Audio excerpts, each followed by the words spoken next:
Assalamualaikum warahmatullahi wabarakatuh. Kembali lagi di channel Berita Mistis. Untuk kisah kali ini ada sebuah cerita yang diambil dari Kaskus, dari tulisannya akun yang bernama Sandler. Dan untuk kisah yang akan saya bawakan kali ini yaitu sebuah cerita yang berjudul Penunggu Danau Ranukumbolo Semeru.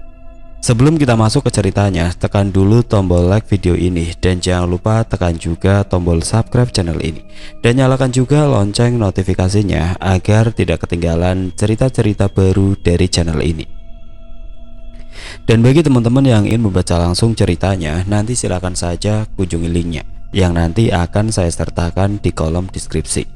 Dan seperti apa untuk kisah kali ini? Langsung saja kita simak berikut ini.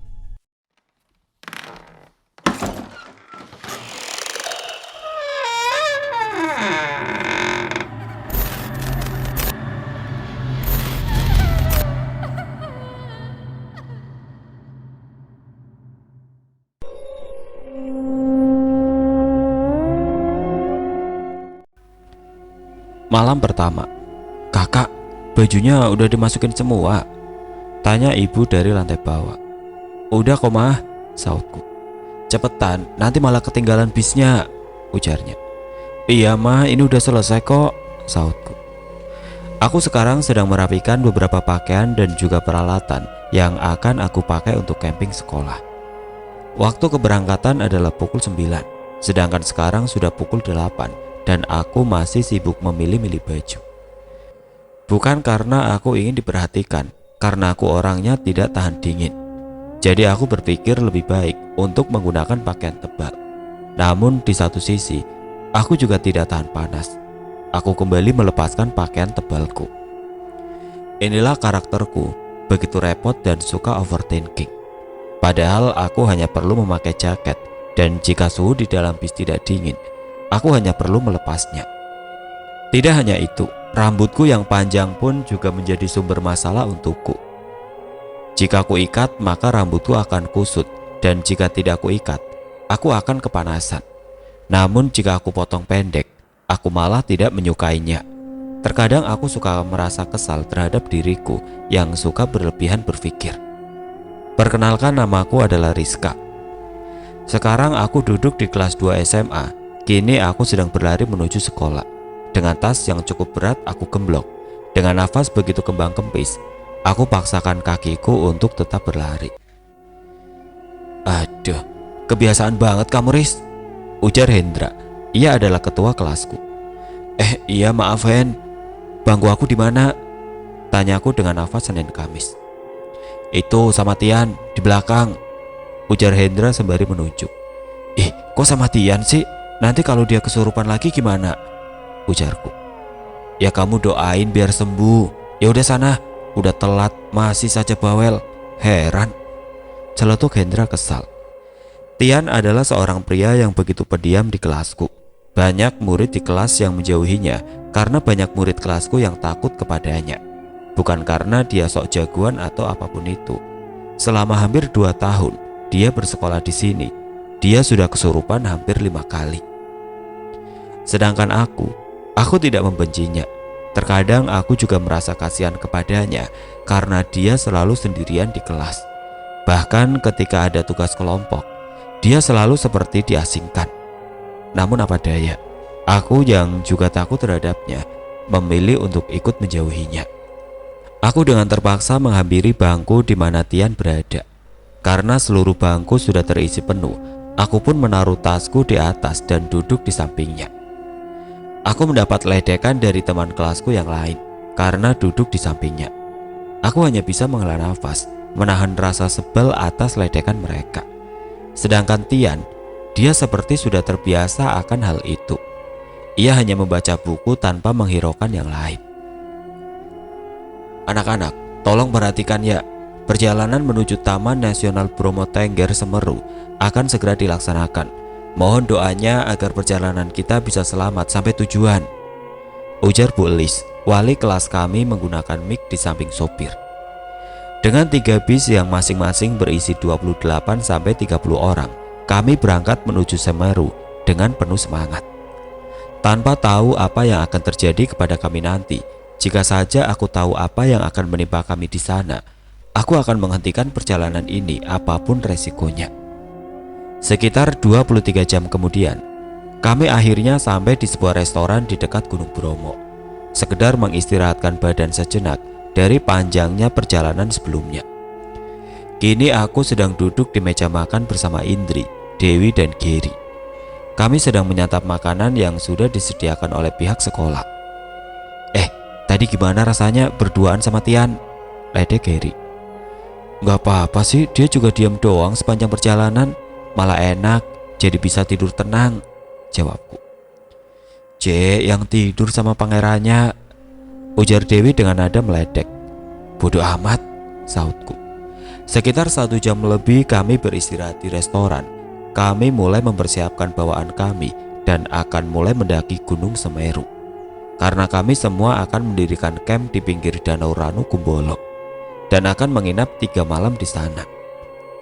Setelah kurang lebih 30 menit berjalan, kami yang ingin segera menuju danau harus bersabar. Dikarenakan kabut yang hampir menutupi seluruh tempat di danau. Jadi guru kami tidak berani mengambil resiko karena takut akan tersesat. Dan para guru akhirnya memutuskan untuk menginap di salah satu motel terdekat yang tidak begitu jauh dari lokasi danau. 1 kamar ber5 ya, untuk kunci kamar nanti akan dibagikan Pak Sutoyo. Dan 1 lagi, wanita dan pria tidak boleh 1 kamar, ujar Bu Elis. Iya Bu, saut para murid. Aku mendapatkan kamar di lantai 2 bersama Dewi, Anggi, Ana, dan juga Yani. Karena hanya ada 1 kasur di dalamnya, kami memutuskan untuk melakukan home pimpa. Dan 2 orang yang kalah akan tidur di lantai. Dan akulah yang akhirnya harus tidur di lantai bersama dengan Anggi. Aku dan Anggi tidur di depan kasur, dekat dengan TV. Ada juga jendela besar di sebelah kasur. Aku mempersiapkan kantong tidur yang memang sengaja aku bawa untuk camping nanti. Waktu menunjukkan pukul 9 malam. Bu Elis ditemani Pak Danang mengitari tiap kamar untuk mematikan lampu dan juga menyuruh para murid untuk segera tidur. Ya elah Bu, baru juga jam 9, ujarku. Gak ada alasan, besok kita bakal capek sama kegiatan, jadi sekarang istirahat, saut Bu Elis sembari mematikan lampu dan menutup pintu. Akhirnya kami semua memutuskan untuk segera tidur karena tidak ingin mencari masalah dengan Bu Elis, wali kelas kami, karena dia dikenal sebagai guru yang begitu tegas dan tidak segan-segan menghukum murid, atau parahnya akan menurunkan nilai kami. Pukul 11 malam. Tok tok tok. Terdengar suara ketukan dari jendela di samping kami. Aku pun jadi terbangun karena suara ketukan itu. Aku memang cukup sensitif dengan bunyi ketika tidur. Tok tok tok. Kembali terdengar suara ketukan di jendela. Yang kali ini mulai membuat aku takut. Aku pun memeriksa seluruh teman sekamarku dan mereka semua masih tertidur. Jadi seharusnya bukan mereka yang mengetuk-ngetuk jendela tersebut. Tok, brak, tok, brak. Kali ini tidak hanya suara ketukan, namun seperti seseorang yang sedang memaksa membuka jendela. Aku yang semakin ketakutan, dengan panik mencoba membangunkan Anggi yang tidur di sampingku. Namun dia yang sepertinya sudah sangat kelelahan tidak menggubrisku. Kali ini hanya ada suara seperti seseorang yang mencoba paksa untuk membuka jendela dari luar. Semakin lama semakin kencang suaranya. Aku pun langsung mengambil sapu tangan di sampingku karena aku tidak punya selimut untuk menutupi wajahku. Aku hanya ingin berpura-pura tidak mendengarnya. Tiba-tiba saja suara tersebut berhenti begitu saja. Suasana menjadi begitu hening di dalam kamar. Aku pun memberanikan diri untuk menengok ke arah jendela. Aku bangkit berdiri dan membuka tirai jendela secara perlahan, dan tidak ada apa-apa. Aku pun bisa bernapas lega. Aku kembali menutup tirai jendela untuk melanjutkan tidurku. Namun, baru saja aku ingin memejamkan mata, brak! Terdengar suara bantingan pintu kamar mandi yang sangat kencang. Aku pun begitu kaget sampai langsung berdiri karenanya. Namun anehnya, tidak ada satupun dari teman-temanku yang bangun dengan suara itu. Bahkan ketika aku mencoba untuk menggoyang-goyangkan tubuh mereka, mereka sama sekali tidak merespon. Anggi, Dewi, bangun dong semuanya ya Tuhan, ucapku sembari menangis. Aku hanya bisa menangis sembari menggoyang-goyangkan tubuh temanku yang masih tertidur. Ketika aku kembali menengok ke arah pintu masuk kamar, di tengah gelapnya kondisi saat ini, aku melihat sesosok pria berbadan kurus, berwarna hitam berdiri di sana. Aku tidak bisa memastikan siapa dia. Nah, aku hanya bisa melihatnya seperti sebuah silur hitam. Yang aku dapat lihat hanyalah mulutnya ketika dia sedang berbicara. Ya Tuhan, pergi, tolong pergi. Aku memutuskan untuk menutup mata sembari jongkok di tengah-tengah kasur bersama teman-temanku yang masih tertidur. Riz, panggil Dewi yang tertidur di sebelahku, tanpa menengok atau menggerakkan badannya. Dewi, bangun Wi, ujarku senang mendengar suaranya. Riz, kamu di sini saja ya, temani mereka, ujarnya yang masih diam tidak bergerak. Kamu ngomong apaan sih Wi? Sautku. Aku yang kesal langsung menarik paksa tubuh Dewi dan memaksa memalingkan wajahnya ke arahku. Namun, teriakku terkejut. Riz, mau ya temanin mereka? Yang sedang aku lihat bukanlah wajah Dewi, melainkan sesosok yang tidak memiliki wajah dan juga botak. Ia hanya memiliki 2 lubang kecil di hidung tanpa batang hidung dan mulut. Riz, mau ya? Ujarnya kembali dengan suara Dewi. Tolong, teriakku sembari meninggalkan kasur. Aku yang ingin segera meninggalkan ruangan malah terjatuh dan kepalaku terbentur lantai cukup keras sampai-sampai perlahan aku mulai kehilangan kesadaranku. Riz, bangun Riz, kamu kenapa? Terdengar suara yang tidak asing. Tolongin aku, ujarku dengan mata yang mencoba untuk kubuka. Istighfar Riz, bangun, ujarnya kembali. Aku pun membuka mata secara perlahan dan melihat ada Bu Elis dan teman-teman sekamarku sedang duduk mengitariku. Bu, tolong Bu, ujarku kembali dengan tangis. Udah gak apa-apa, itu cuma mimpi kamu saja, ujar Bu Elis sembari memeluk kepalaku dan mengelusnya. Tunggu, apa yang barusan yang aku alami tadi hanyalah sebuah mimpi? Jika iya, kejadian itu terlihat begitu nyata. Namun aku bersyukur jika itu hanyalah sebuah mimpi. Wajah Bu Elis terlihat begitu khawatir. Ia bahkan membiarkanku menaruh kepalaku di pangkuannya sembari terus mengelus-ngelus kepalaku. Maaf Bu, kayaknya aku mimpi buruk, ujarku yang mencoba untuk senyum. Iya gak apa-apa, hari ini kamu istirahat saja ya. Nyusul ke camp di danaunya nanti saja kalau kamu sudah baikan, ujarnya. Iya Bu, makasih banyak, jawabku. Dengan perasaan yang mulai tenang, aku pindah dari lantai dan tidur di kasur dengan Bu Elis yang enggan meninggalkanku dan berjaga di samping kasur. Aku pun merasa begitu lega setelah menyadari kalau yang aku alami barusan hanyalah mimpi.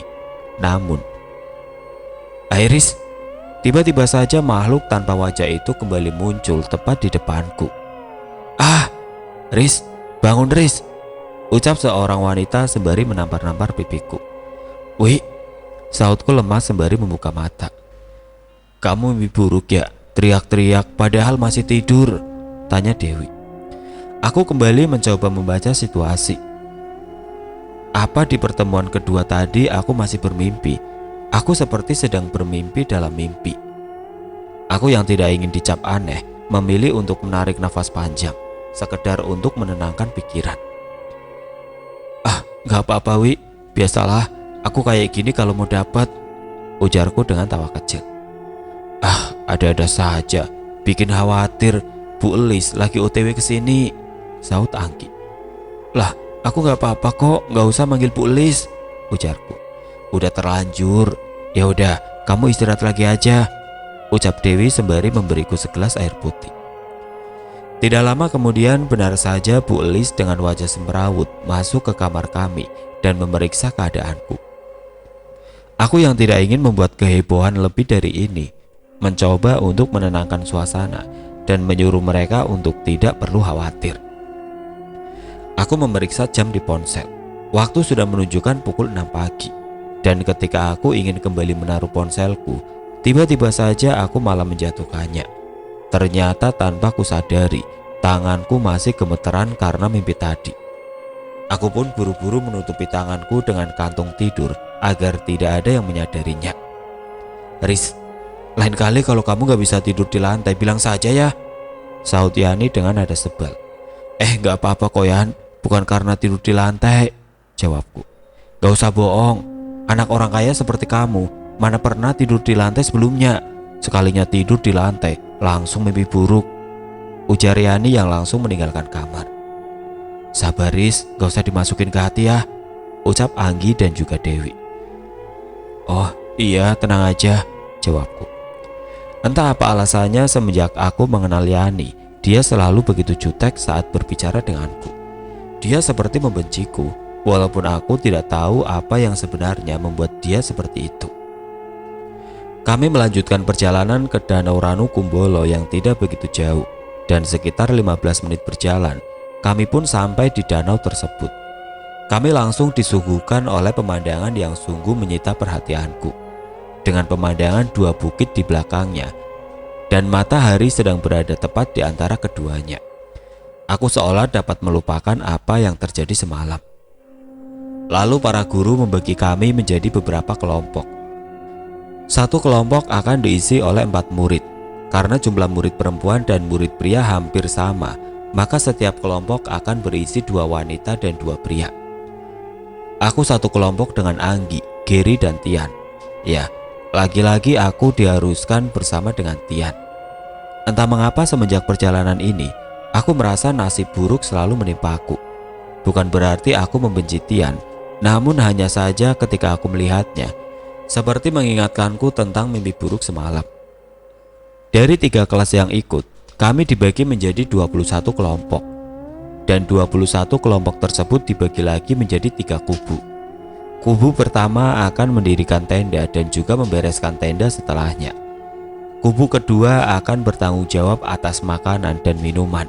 Lalu kubu yang terakhir akan bertanggung jawab untuk mencari kayu bakar dan juga kebersihan. Sedangkan aku masuk ke dalam bagian di kubu kedua yang akan bertanggung jawab dalam memasak. Asik, gak sabar makan masakan Rizka lagi, ujar Geri. Ya udah sekarang bersihin panci dan piring-piring dulu sana, pintaku sembari sibuk merapikan peralatan masak. Yang nama Rizka ada gak? Tanya salah satu seorang pria dari kelas lain. Aku, sautku. Diminta Bu Lis untuk masak, ujarnya. Iya tahu kok, jawabku. Sebelum ini, dalam pelajaran tata boga, masakanku selalu menjadi nomor 1 di kelas. Banyak murid lain dan juga guru menyukai masakan yang aku buat. Mungkin karena itu Bu Lis tidak ingin sembarangan orang untuk melakukan tugas memasak dan jadi memintaku untuk melakukannya. Ketika aku sedang membawa panci berisi air yang ingin aku masak, tiba-tiba saja ada yang memanggilku. Riz, prak, suara panci terjatuh.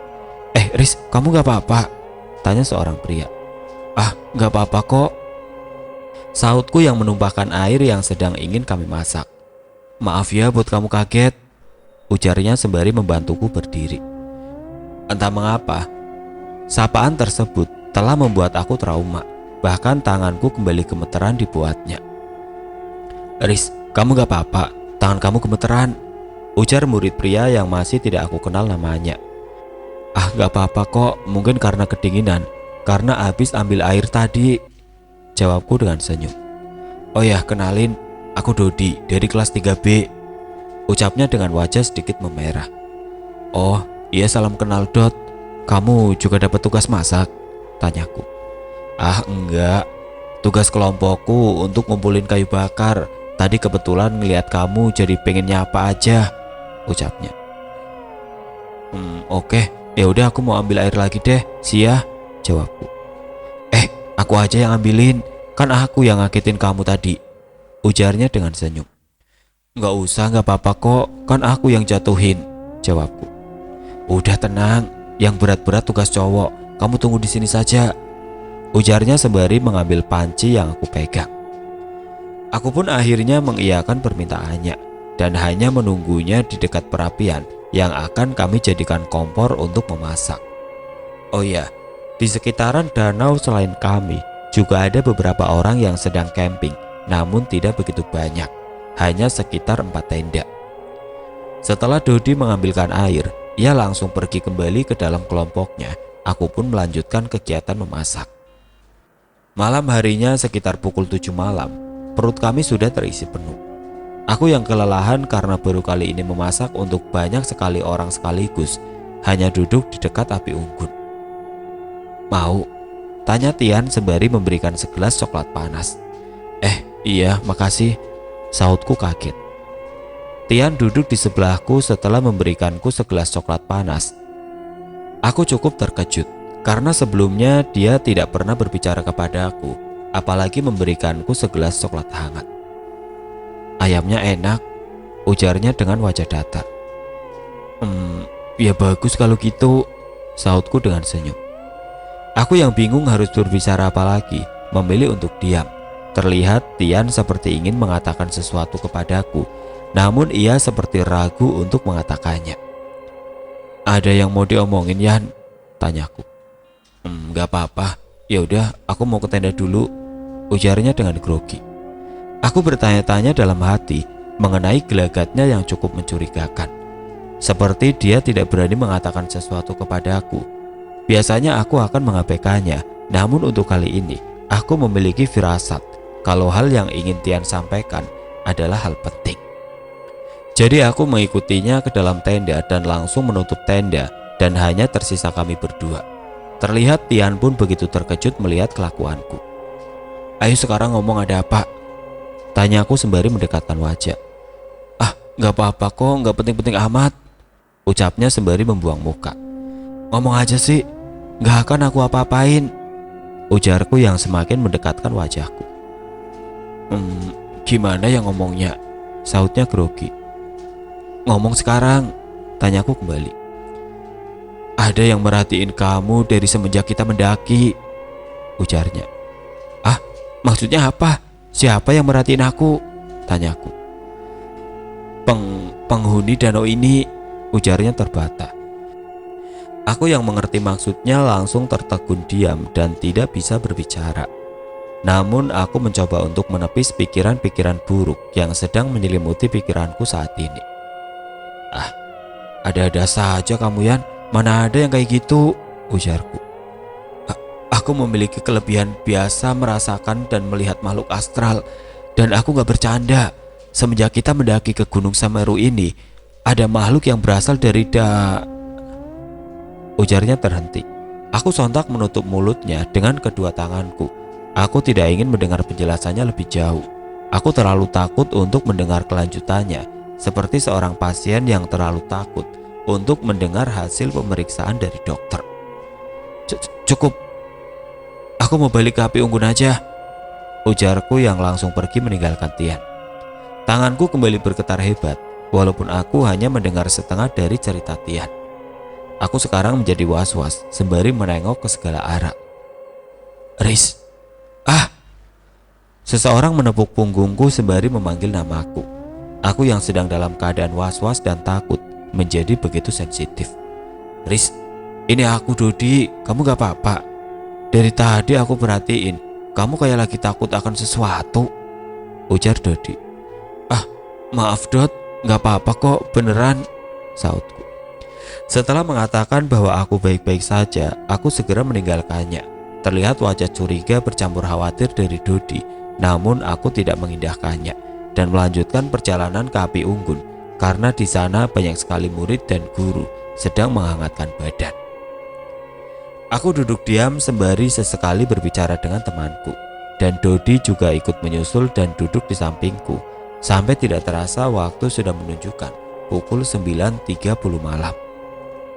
Salah seorang guru meminta kami semua untuk kembali ke tenda maksimal pukul 10.30 malam dan meminta kubu ketiga khusus pria untuk bergantian berjaga malam yang juga akan ditemani oleh guru. Takut jikalau ada hewan liar atau mungkin seseorang mencurigakan mendekati tenda kami. Ya udah Riz, aku pergi dulu ya. Sekarang giliran aku jaga, ujarnya sembari berdiri. Ketika dia ingin meninggalkanku, secara refleks aku memegang tangan kirinya seperti takut ditinggal sendiri. Ah, maaf Dot. Ya udah semangat ya jaganya, ucapku dengan senyum sembari melepaskan tangannya. Riz, serius deh, kamu kenapa? Tanyanya. Gak apa-apa kok Dot, tadi refleks aja, ujarku yang mencoba menutupi rasa takutku. Dengan wajah ragu menempel di wajahnya, ia pergi meninggalkanku untuk berpatroli di sekitar danau, ditemani oleh 3 murid pria lainnya. Aku memutuskan untuk kembali ke tenda untuk beristirahat. Terlihat lampu-lampu di dalam tenda murid satu persatu mulai dipadamkan. Tertanda mereka sudah mulai tidur. Saat aku masuk ke dalam tenda, aku melihat Anggi dan Dewi terlebih dahulu sudah tertidur lelap.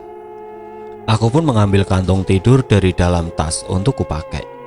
Dengan pikiran yang sedang tidak stabil, aku mencoba untuk menenangkan diri dengan mengingat-ingat hal baik yang pernah terjadi dalam hidup, agar aku bisa beristirahat dengan tenang. Namun tiba-tiba saja, aku mendapatkan firasat begitu buruk, bahkan sampai membuat jantungku berdebar-debar.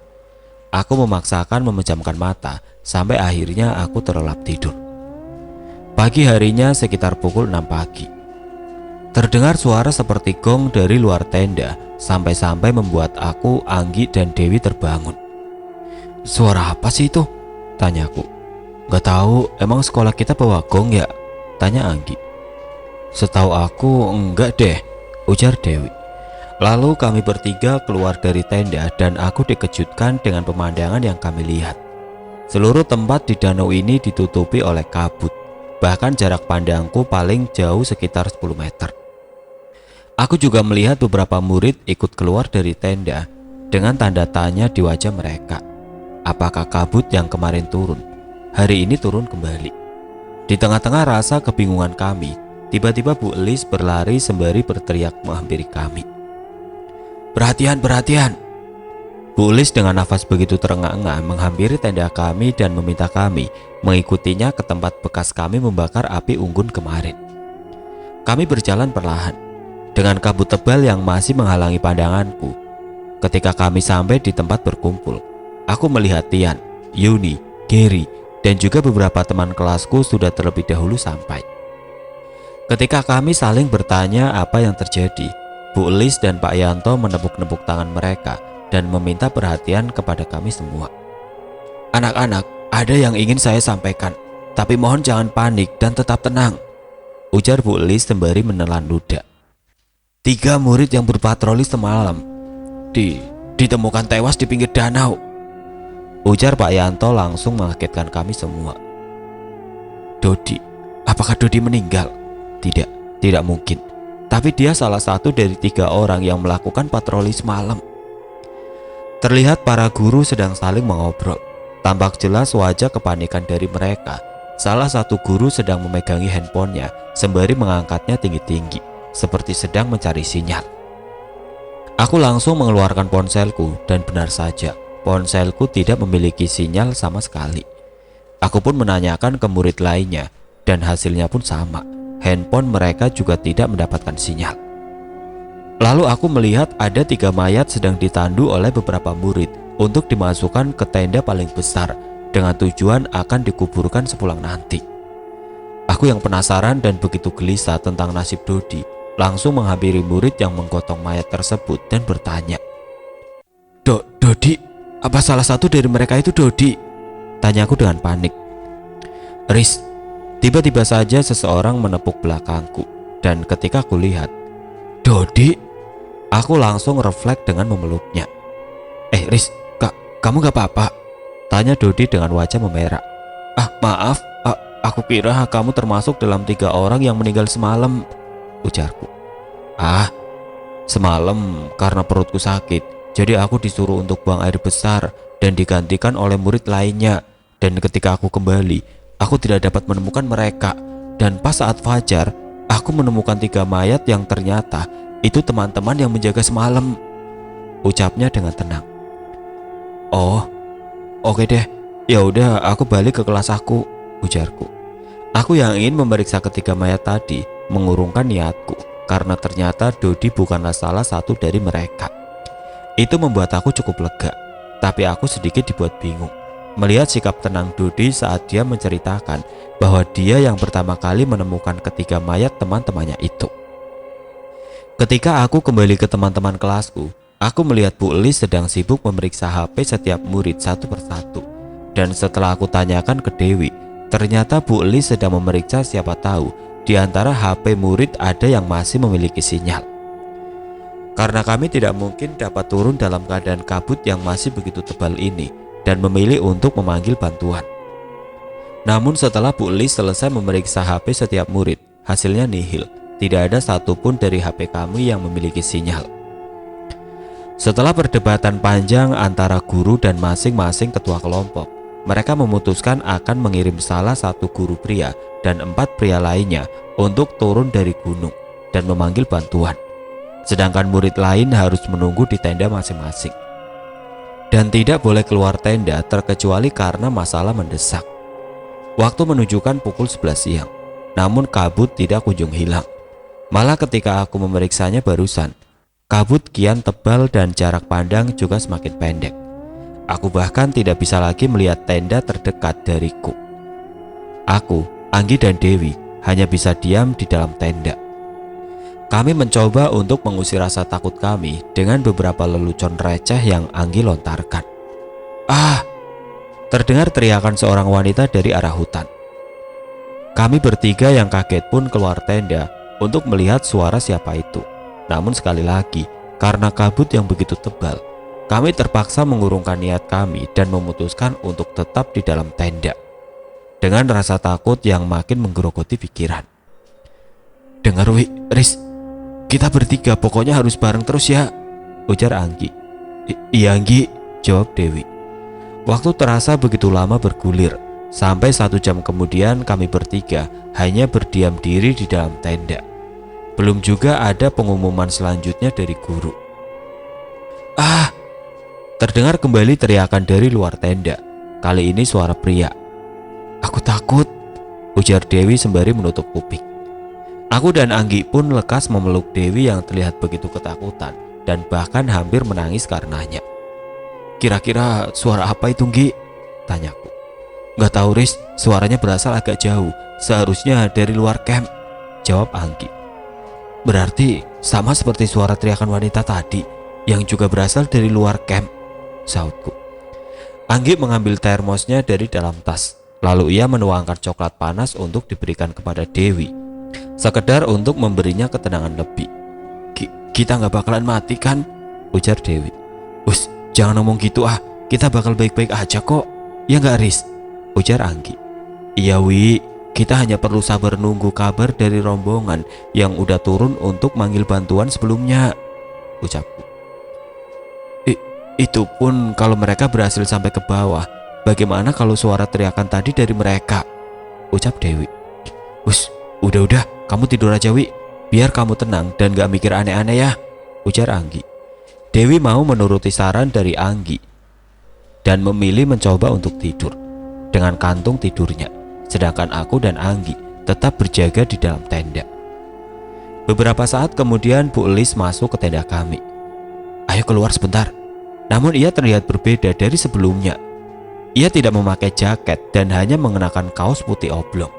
Wajahnya pun sedikit pucat. Aku dan Anggi saling menatap satu sama lain. Kami pun menuruti Bu Elis yang mengajak kami untuk keluar tenda.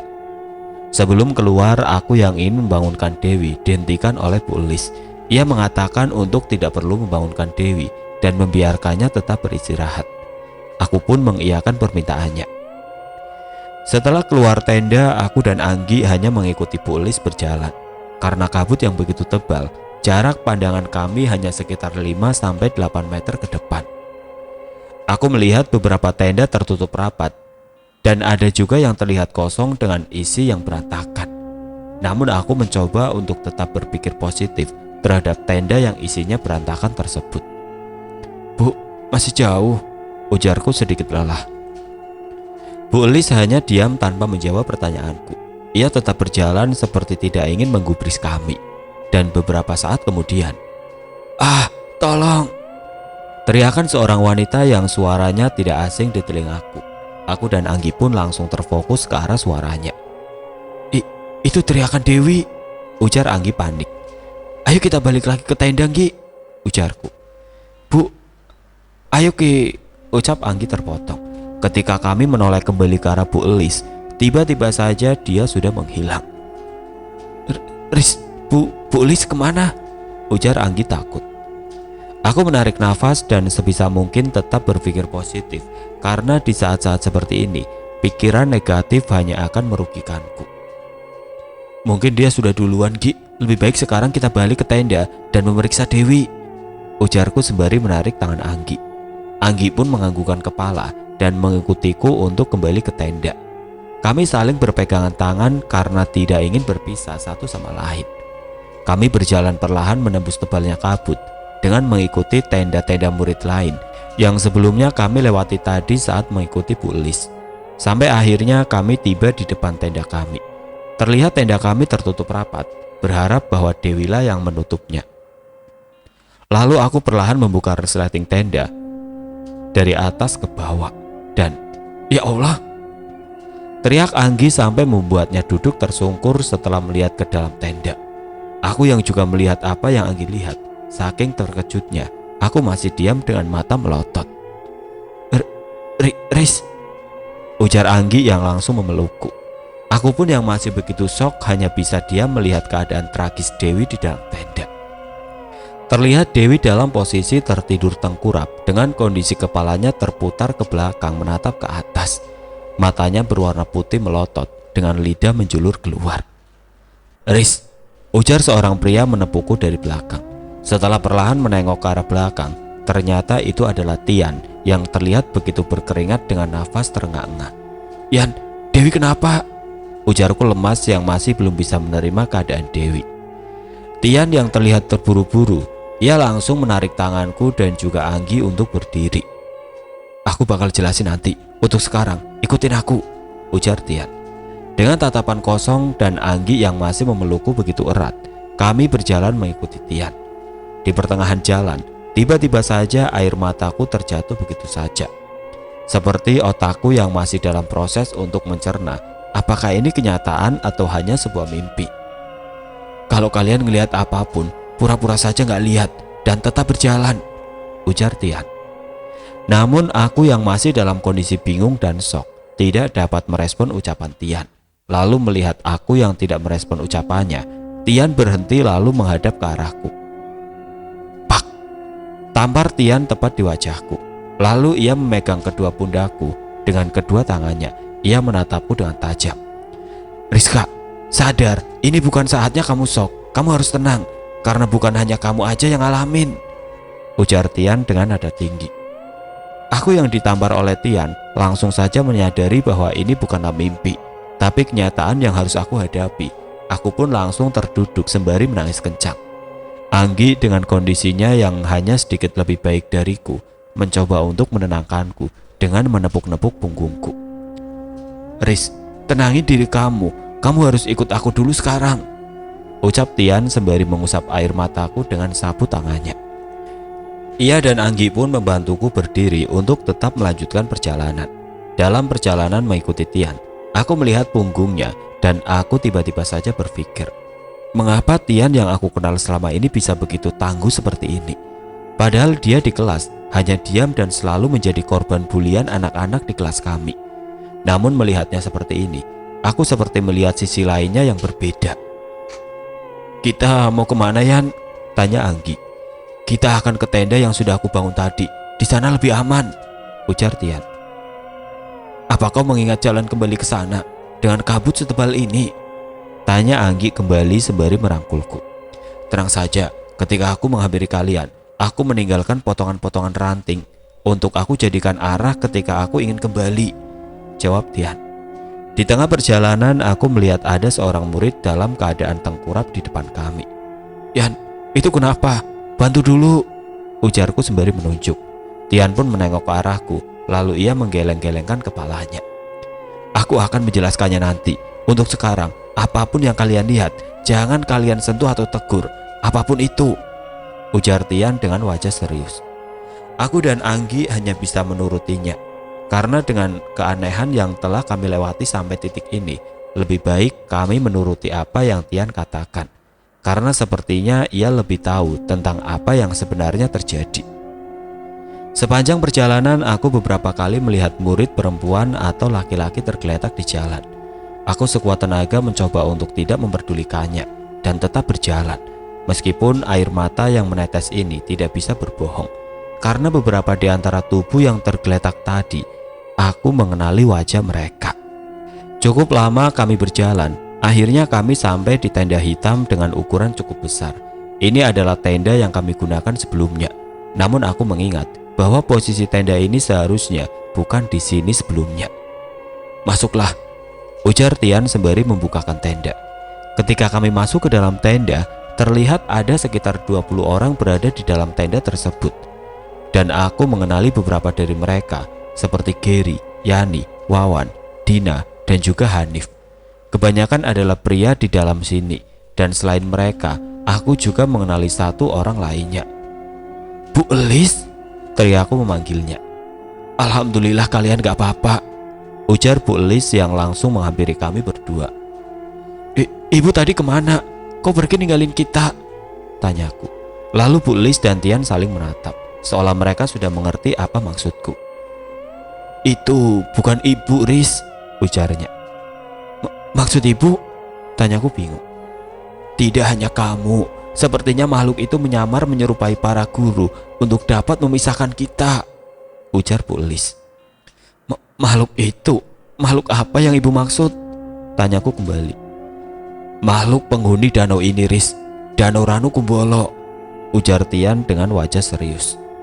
Mendengarnya aku langsung terjatuh duduk dengan lemas. Tiba-tiba saja aku kembali mengingat mimpiku sebelumnya, saat sebelum kami sampai ke sini. Apakah mimpi itu ada hubungannya dengan semua ini? Riz, entah kamu shock atau bagaimanapun, kamu harus mendengar cerita dari aku dan harus mempercayainya, ujar Tian sembari menatapku tajam. Aku hanya menganggukkan kepala tanda mengerti perkataannya. Bu Elis membopongku untuk duduk dan memberiku teh hangat agar aku bisa menenangkan diri. Dengar, Riz, kita semua di sini sedang memikirkan bagaimana caranya bisa keluar dari sini. Namun sepertinya makhluk penghuni danau ini tidak membiarkan kita untuk meninggalkan camp ini bagaimanapun juga caranya, ujar Tian. Lalu bagaimana dengan rombongan yang sebelumnya turun gunung? Tanyaku lemas. Aku tidak tahu, namun lebih baik kita tidak berharap dari mereka. Oh ya, satu lagi, mau apapun yang terjadi, jangan biarkan dirimu pergi sendirian selama berada di camp ini. Entah bagaimana, sepertinya makhluk tersebut tidak bisa melakukan apapun jika kita tetap bersama, ucap Tian. Lalu bagaimana denganmu, Tadian? Bukankah kamu pergi sendiri saat menjemput kami? Tanya Anggi.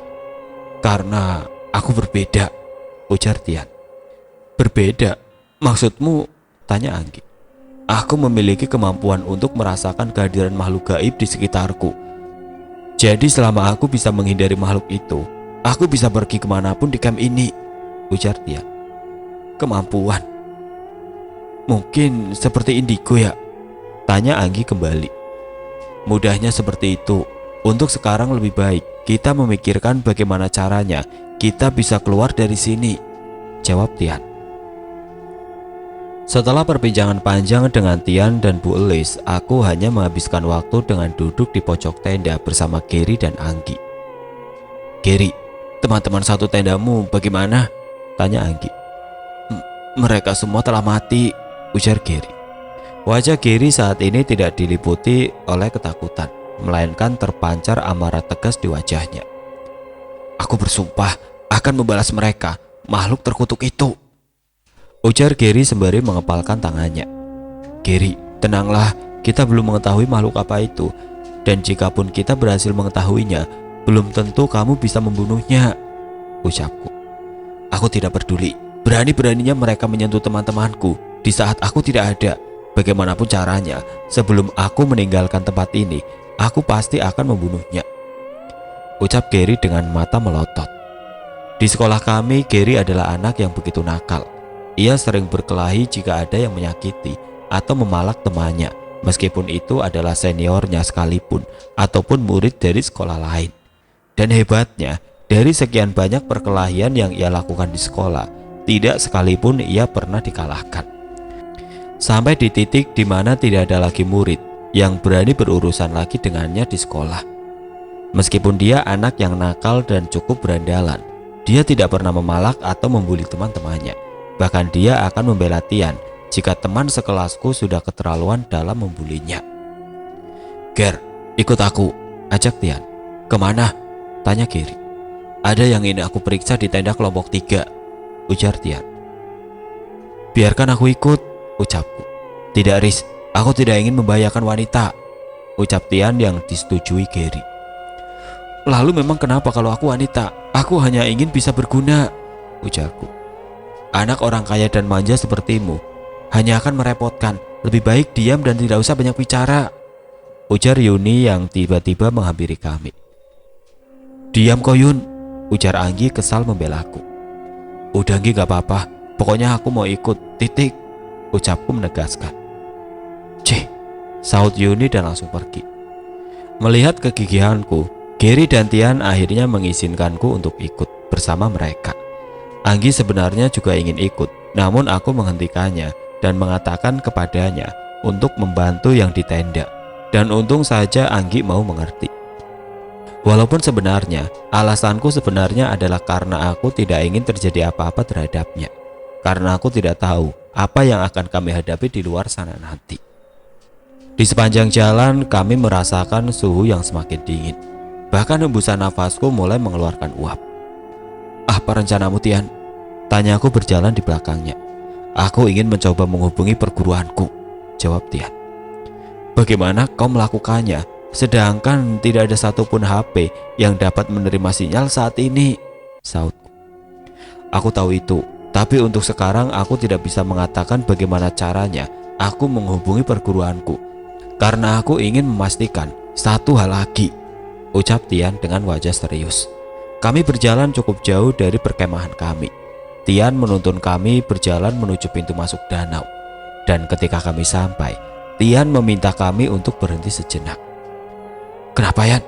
tanya Gary. Lalu Tian perlahan-lahan mengulurkan tangannya keluar pintu masuk tersebut. Dan hal mengejutkan terjadi, seolah bagian tangannya yang melewati pintu masuk tersebut menghilang. Kami pun dibuat terkejut olehnya. Namun Tian terlihat masih tenang. Lalu ia mendekati sebuah batu bertumpuk di dekat pintu masuk dan jongkok di depannya. "Ger, coba kamu tendang batu ini," ujar Tian. Maksudnya?" tanya Gary bingung. "Power kamu kan yang paling gede, udah tendang saja sekuat tenaga," sahut Tian. Gary yang sebenarnya tidak memahami maksud Tian memilih untuk menurutinya. Prak! Batu bertumpuk tersebut berserakan setelah ditendang oleh Gary. "Lalu apa?" tanya Gary. "Sebentar, kita tunggu," ujar Tian. Beberapa saat kemudian tiba-tiba saja kami kembali dikejutkan oleh fenomena yang begitu aneh. Batu bertumpuk yang telah ditendang oleh Gary sebelumnya perlahan kembali seperti semula, seperti sebuah rekaman video yang diputar ulang. Yan, itu kenapa, Yan?" tanya Gary panik. "Benar dugaanku," sahut Yan. "Apa maksudmu?" tanyaku. "Ini semua cepat sembunyi," ucap Tian yang tiba-tiba saja meninggikan suaranya. Tian langsung menarik tanganku dengan begitu kencang. Kami bertiga langsung berlari ke arah sebuah pohon besar yang tidak jauh dari pintu masuk dan bersembunyi di belakangnya. "Diam, jangan bersuara," bisik Tian. "Memangnya ada apa?" tanya Gary. "Diam dulu, aku pasti akan menjelaskannya nanti," sahut Tian. Posisi kami bertiga yang bersembunyi di balik pohon begitu sempit, sampai-sampai membuat bahu kananku menyentuh dada Tian. Aku merasakan detak jantungnya yang begitu kencang. Tian terlihat sesekali menengok ke arah pintu masuk tempat kami berada tadi. "Mereka datang," ujar Tian. "Mereka sih?" tanyaku terpotong. Tiba-tiba saja suasana menjadi begitu mencekam. Seperti ada sesuatu yang menekan seluruh tubuhku untuk jatuh, sampai-sampai membuatku kesulitan bernafas. Dan ternyata yang merasakannya bukanlah aku, namun Tian dan Gary juga ikut merasakannya. Dan tidak lama setelahnya aku melihat sosok yang amat sangat mengerikan merayap ke arah pintu masuk. Sesosok wanita dengan rambut yang begitu panjang sampai menutupi seluruh wajahnya, dan badan yang sangat kurus dengan kuku-kukunya yang panjang dan juga tajam. Ah! Tiba-tiba saja Tian langsung membekap mulutku di saat aku ingin berteriak karena takut, dan dia langsung memberikanku kode untuk diam dengan tangannya. Makhluk tersebut terlihat menengok ke arah kiri dan kanan seolah sedang mencari sesuatu, dengan sesekali berteriak dan juga tertawa di saat yang sama. Dan tidak lama kemudian dia pergi meninggalkan pintu masuk dengan cara merayap. Astagfirullah, Tian, itu apa? Tanyaku dengan keringat dingin. Itu adalah prajuritnya, jawab Tian. Prajurit? Maksudmu? Tanyaku bingung. Ya, karena kita sekarang berada di wilayah kerajaannya, saut Tian. Ah, sautku. Lalu Tian menarik tanganku dan juga mengajak Gary untuk ikut kembali ke tenda. Dengan perasaan bingung yang semakin mencengkram otakku, aku sangat ingin bertanya kepada Tian tentang apa yang terjadi. Namun di sisi lain, aku merasa begitu takut untuk mengetahui kebenarannya. Kita sekarang bukan berada di dunia kita, ujar Tian sembari berjalan. Maksudmu kita berada di alam gaib? Tanya Gary yang terlihat mencoba untuk tetap tenang. Ya, dan ada kemungkinan juga kita berada di sebuah dimensi khusus yang dibuat oleh pemilik tempat ini, ujar Tian. Dimensi khusus? Maksudmu? Tanya Gary. Jin dengan ilmu mandraguna yang luar biasa dapat membuat sebuah dimensi mereka sendiri dengan menerapkan hukum sesukanya di dalam dimensinya. Dan sepertinya kita telah diundang untuk memasuki dimensinya, ucap Tian. Dari mana kau mengetahuinya? Tanya Gary kembali. Sebenarnya, saat kabut kedua yang kita alami sebelumnya, aku sudah merasakan sesuatu yang tidak beres. Aku merasakan kehadiran energi gaib yang begitu besar bersamaan dengan kabut tersebut. Dan di saat itu juga, aku mengetahui bahwa makhluk itu telah membuka gerbang gaib dan memaksa kita memasukinya, ujar Tian. Lalu tiba-tiba saja setelah mendengar ucapan Tian, wajah Gary menjadi merah dan tampak amarah menyelimuti wajahnya. Tiba-tiba saja Gary langsung mengajar Tian. Aku pun langsung refleks memegangi Gary untuk menenangkannya dengan cara mencoba memegangi tangannya. Kenapa nggak lu bilang dari awal ah? Jadi teman-teman gua nggak ada yang perlu mati kayak gini, teriak Gary. Udah Ger, sabar, Tian pasti punya alasan, ucapku dengan sekuat tenaga memeganginya. Ah, alasan? Dia ini emang cuma mau jadi pahlawan aja, nungguin keadaan kayak gini dulu baru beraksi, saut Gary. Tian yang masih tersungkur di tanah dengan mulut yang sedikit mengeluarkan darah, ia terlihat perlahan berdiri dan menatap Gary. Kau lupa siapa aku, Ger? Kau pikir mereka akan mempercayai ucapanku saat itu? Apa lu lupa betapa jijinya mereka sama gua? Lu pikir gua mau kayak gini? Teriak Tian membalas emosi Gary.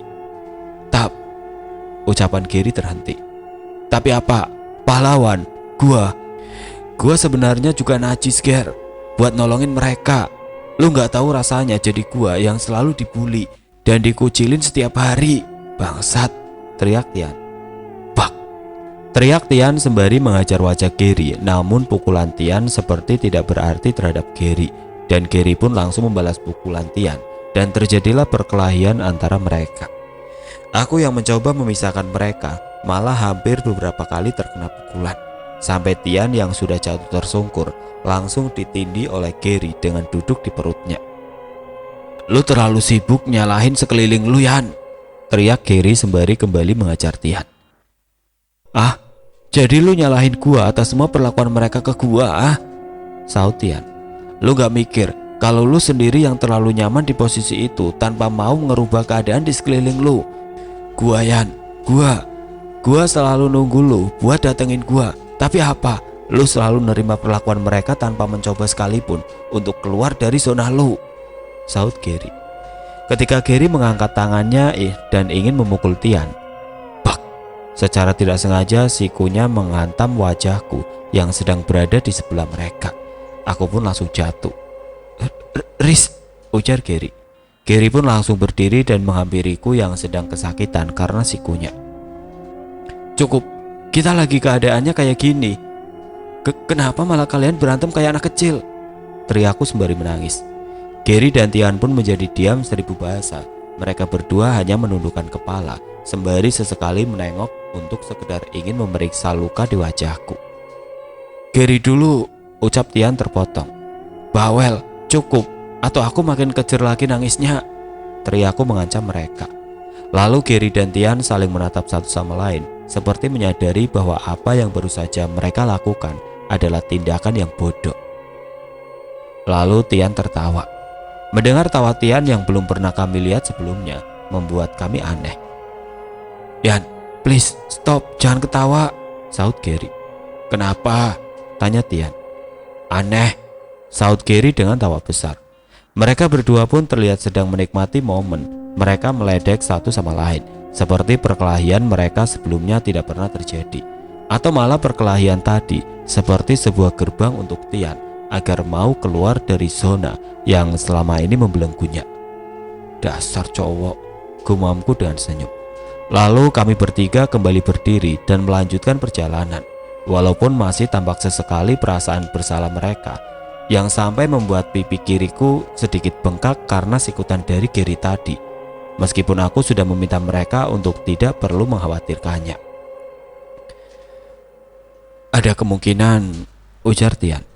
Kemungkinan? Maksudnya? Tanya Gary. Ya, ada kemungkinan kalau kita bisa menghidupkan teman-teman kita yang telah mati, ujar Tian dengan senyum licik. Kau serius? Tanya Gary. Ya, walaupun aku belum yakin sepenuhnya, tapi maukah kalian membantuku? Tanya Tian. Tentu bodoh, aku akan menolongmu, ujar Gary sembari merangkul Tian.